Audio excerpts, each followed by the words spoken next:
Hello and welcome to RB&D Reviews. I'm Dave. And I am Rob, and today we're going to be reviewing The Crow from 1994.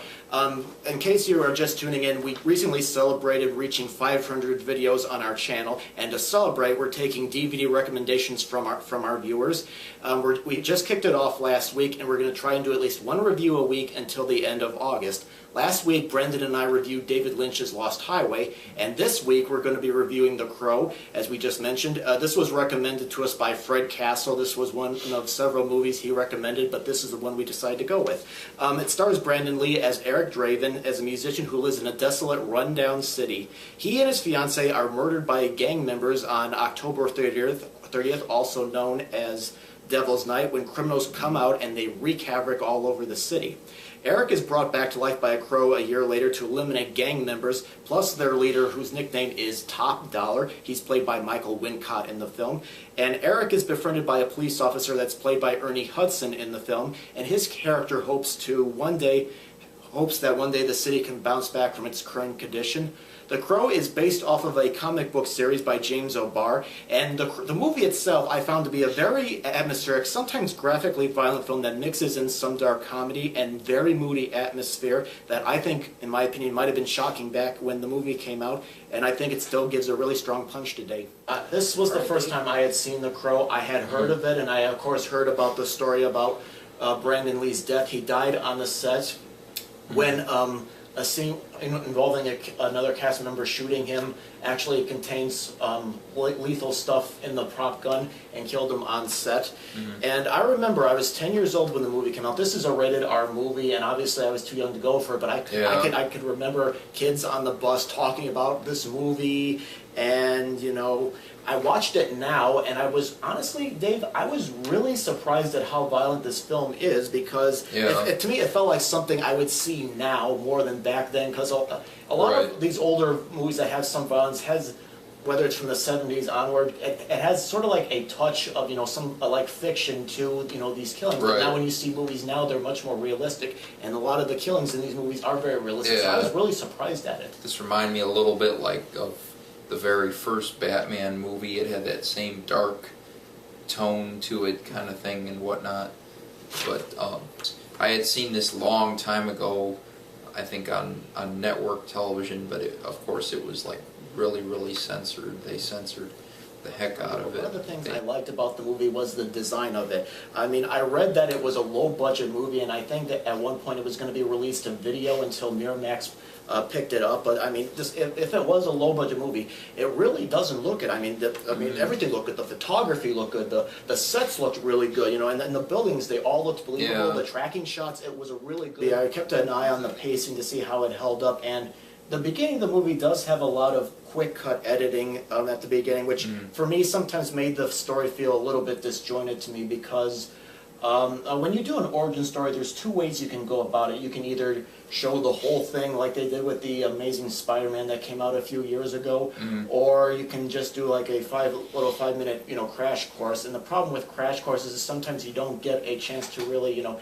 click with the character or find him relatable. And that's what I felt at first. However, over the course, how the origin story is told, like what happened that night when he and his fiancée were killed, was they had flashbacks told throughout the movie. So over the course of the time, as I continued to watch it, the more I definitely found the character to be more relatable. And I think once the story slowed down and, you know, and took a breath, I really got into the characters and the story a little bit more. Yeah, I think another thing too, if this movie had been made today, there would have been I think they probably would have put like a lot of CGI in it, like they do with a lot of the action movies now. And this thing they would have probably used that same filming technique, like Sin City, where they made it look more computer generated, being that plus that this was based off a graphic novel, as is that, you know. But back then in '94, unfortunately, they didn't have all that, so they just used like regular film back in those days. So. Yeah, because that CGI had just taken off by this point. Now let's talk a little bit about the characters. Now we are talking about, you've brought up often throughout the video about, you know, comparing this to the 1989 Batman film. The Crow is kind of like Batman in a sense. They're characters that both have tragic backgrounds. I mean, Bruce Wayne, his parents were killed in front of him, and with the Crow, he and his fiancée were murdered by gang members, and they both want to do good against crime. They want to make a difference in the city. They're both befriended by cops. Police Commissioner Gordon in Batman, and of course Ernie Hudson's character in this film. Yeah. So I really liked the characters for that. Now what's interesting is the difference is the Crow has a little bit more of religious, metaphors in the film. Like, for example, there's a lot of comparisons, between him and Jesus Christ's resurrection. Right. Jesus was, trying to also do good in society at the time, and there's some metaphors with that as well. Yeah. Whereas in Batman, there's really no religious metaphors at all. Maybe like one or two, but they're not as obvious as they are here in the Crow. And then two, the Crow, he's not really like per se a vigilante like Batman is, because he's of course like Batman's not immortal and everything. He's just like he does his best not to get killed, but the Crow is immortal for like most of it because he's already dead until like the very end. Well, so his power is actually inside the Crow itself. The Crow itself, yeah. Like the bird itself. And the character that I really enjoyed was the little girl. I think her name was Sarah.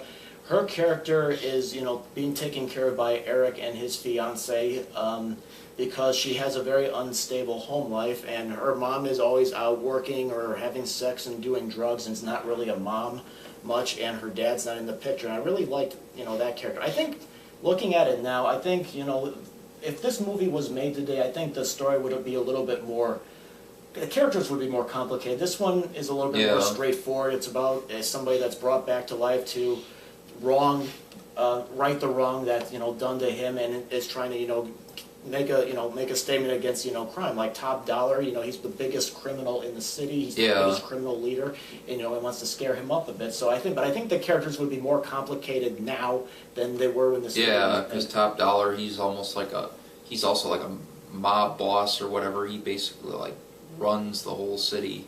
Pretty much, he's got like everybody, like the cops and everybody paid off, so nobody can like take him down, and everybody's pretty much like afraid of him, and the Crow's the only one that's like willing to do anything about him now.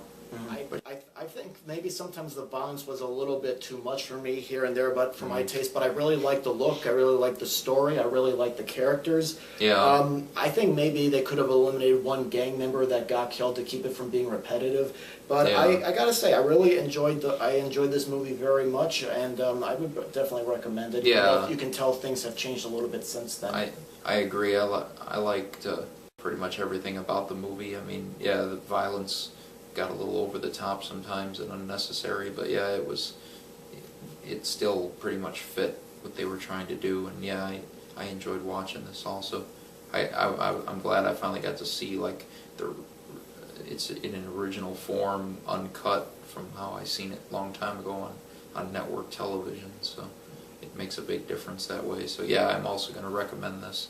Well, that's our review of The Crow, and thank you very much for watching. If you have seen the movie, go ahead and post your thoughts. And if you're interested, go visit our main page and take a look at some of our other reviews of movies that have been in theaters or out on DVD. And if you're interested, please consider being a subscriber to the channel. Thank you very much for watching.